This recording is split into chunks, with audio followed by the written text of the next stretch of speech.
নমস্কার বন্ধুগণ, জয় মা গীতা ইউটিউব চ্যানেলের পক্ষ থেকে সকল ভক্তদেরকে জানাই আন্তরিক প্রীতি ও শুভেচ্ছা।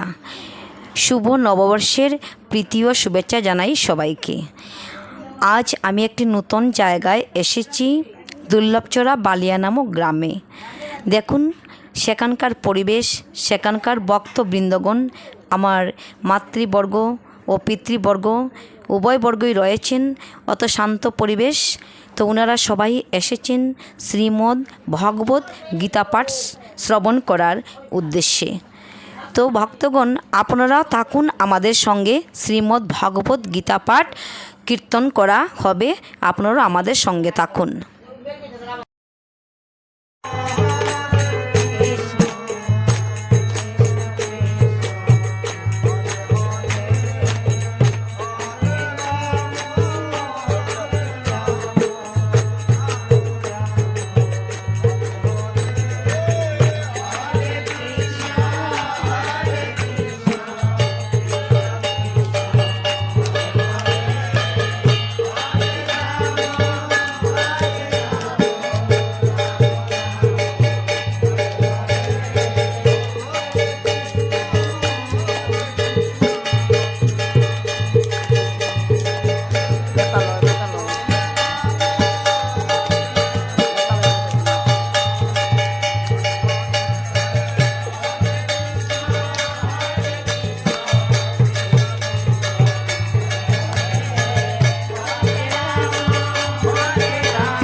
সেই একই অবস্থা রাজা কুলশেখরের মতো।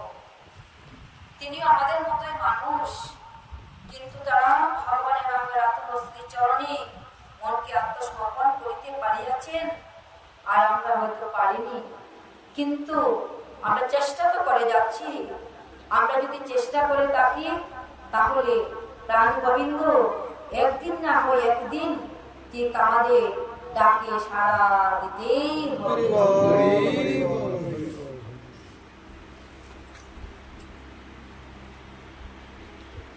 अंतकाले जो माम शरण मुक्त करे परम, जो प्रयाति सो मद भावम जाति नस्तत्र संशय। মৃত্যুর সময়ে যিনি আমাকে স্মরণ করে দেহত্যাগ করেন, তিনি তৎক্ষণাৎ আমার ভাবি প্রাপ্ত হন, এই বিষয়ে কোনো সন্দেহ নাই। এই কথা ভগবান শ্রীকৃষ্ণ অর্জুনকে বলছে, অন্তকালে जो मामे वो स्मरण मुक्त फले परम, जो प्रयाति समद्भावो जाति न तत्र संशय। কৃষ্ণ ভাবনামৃতের গুরুত্ব আরোপ করা হয়েছে। কৃষ্ণ ভাবনাময় ভাবিত হয়ে দেহ ত্যাগ করলে তৎক্ষণাৎ ভগবত ধামে প্রবেশ করা যায়।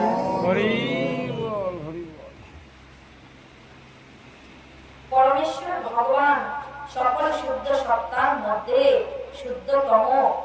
সুতরাং নিরন্তর কৃষ্ণ ভাবনাময় মগ্ন থাকলে শুদ্ধ সত্তার মধ্যে শুদ্ধতম হয়ে ওঠা যায়। এখানে স্মরণ শব্দটি খুব গুরুত্বপূর্ণ। যে সমস্ত জীবেরা অশুদ্ধ, যারা কখনো ভগবত ভক্তি সাধন করেনি, তাদের পক্ষে ভগবানকে স্মরণ করা সম্ভব নয়।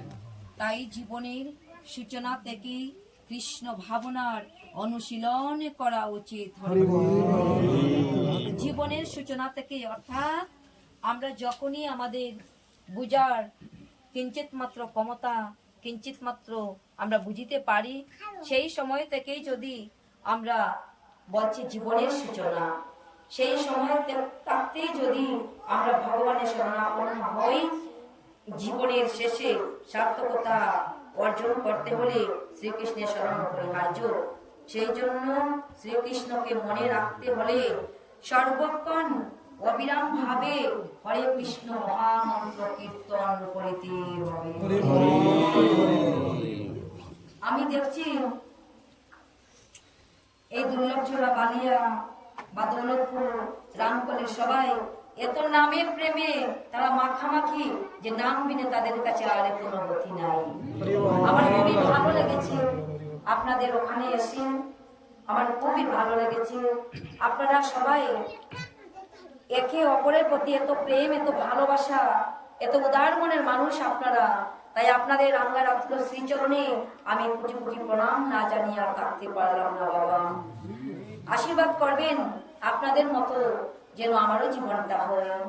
আপনারা যেমন নাম মুখে করছেন, তেমন অন্তরে আপনাদের প্রেম রয়েছে, ভালোবাসা রয়েছে। ভগবানের প্রেম ভালোবাসাটাই কি চান।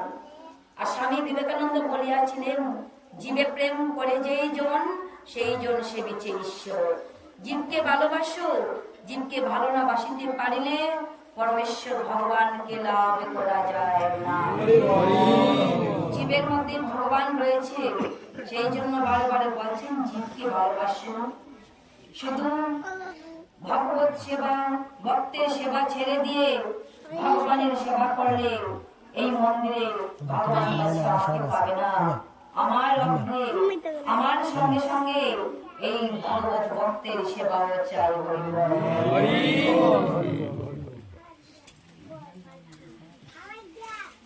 শ্রী চৈতন্য মহাপ্রভু উপদেশ দিয়েছেন যে প্রত্যেকের তরুণ মতো সহিষ্ণুতা হওয়া উচিত।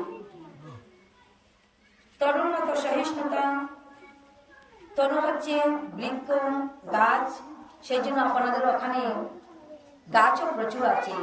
এই জন্যই আপনারা তরুণ মতো সহিষ্ণুতা হতে পেরেছেন। আপনারা গাছের সেবা করেন, সূর্য উদিত হওয়ার পূর্ব থেকে আরম্ভ করে দেন আপনারা এই বৃক্ষের সেবা করা। এই জন্য বৃক্ষকে সেবা করিতে করিতে আপনারা তরুর মতো সহিষ্ণুতা অর্জন করবেন। ত্রিনাদপি শুনিছেন তরুরিব সহিষ্ণুনা অমানিন মানদেন কীর্তনিয়া সদা হরি। আপনারা মহান মহৎ, আপনাদের মতো উদার মনের মানুষ অন্য কোথাও আমি পাইনি, আর পেয়েছিলাম বাংলাদেশে গিয়ে। বাংলাদেশে যখন গিয়েছিলাম তখন দেখলাম ওখানকার মানুষের হৃদয়ের প্রেম, ওখানকার মানুষদের অন্তরে ভালোবাসা, কত উদার মনের মানুষ। সেই জন্য আমি আপনাদেরকে বাংলাদেশের লোকেদের সঙ্গে তুলনা করছি। মনে কিছু নেবেন না, বলবেন না যে আমরা ভারতীয়, আমরা তো বাংলাদেশের নই। আমি অন্তরের কথা, আমি অন্তরে মিল দিচ্ছি। যে ব্যক্তি হরে কৃষ্ণ মহামন্ত্র কীর্তন করবেন তার অনেক রকম বাধা বিঘ্ন আসতে পারে, তা সত্ত্বেও এই সমস্ত বাধা বিঘ্নগুলিকে সহ্য করে তাকে অনবরত হরে কৃষ্ণ মহামন্ত্র উচ্চারণ করে যেতে হবে, যাতে জীবনের অন্তিম কালেও তিনি কৃষ্ণ ভাবনামৃতের পূর্ণ সফল লাভ করতে পারেন।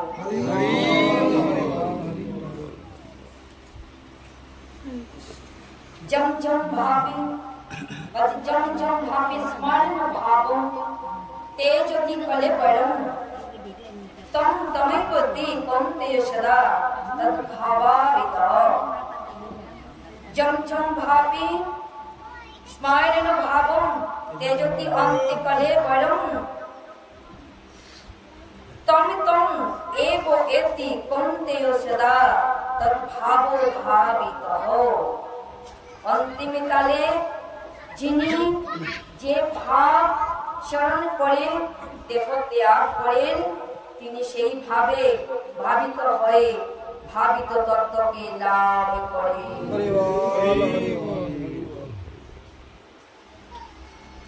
মৃত্যুময় সংকটময় মুহূর্তে কিভাবে জীবের প্রকৃতির পরিবর্তন হয় সেই কথা এখানে ব্যাখ্যা করা হয়েছে। যে মানুষ দেহত্যাগ করবার সময়ে কৃষ্ণ চিন্তা করে সে পরমেশ্বর ভগবানের পরা প্রকৃতি অর্জন করে, কিন্তু এই কথা ঠিক নয় যে শ্রীকৃষ্ণ বিহীন অন্য কিছু চিন্তা করলেও সেই পরা প্রকৃতি অর্জন করা যায়। এই বিষয়টি আমাদের বিশেষ যত্ন সহকারে অনুধাবন করতে হবে। কিভাবে উপযুক্ত মনোভাবে আবিষ্ট হয়ে দেহত্যাগ করা যায়, যেমন করে দেহত্যাগ করেছিল পিতামহ ভীষ্ম। তো পিতামহ ভীষ্ম এমন ভাবে দেহত্যাগ করিয়াছিল যে অন্তিম কালে ভগবান শ্রীকৃষ্ণ পিতামহ ভীষ্মের কাছে না আসিয়া পারলেন না, আপনি চলিয়া এলেন। পিতামহ ভীষ্মের যেতে হয়নি বাবা, তিনি আপনি চলিয়া এলেন। তো যখন চলিয়া এলেন সেই কুরুক্ষেত্র যুদ্ধে পিতামহ ভীষ্ম তখন ছিল সরসজ্জায়। সরসজ্জায় কেন ছিল বাবারা? পিতামহ ভীষ্ম তো সৎ চরিত্রের মানুষ, তথাপিও তিনি কেন এই ৫৮ দিন সরসজ্জায় ছিল? ওনার কেন তো কষ্ট হয়েছিল? কি কারণ ছিল তার পিছনে? আজ আমরাও যে দুঃখ কষ্ট পাচ্ছি তার পিছনে নিশ্চয়ই কোনো না কোনো কারণ আছে। বন্ধুগণ, আজকের জন্য এতটুকু। আপনারা সবাই সুস্থ থাকুন, ভালো থাকুন। আগামী দিন একটি নতুন ভিডিও নিয়ে আপনাদের সঙ্গে সাক্ষাৎ হবে।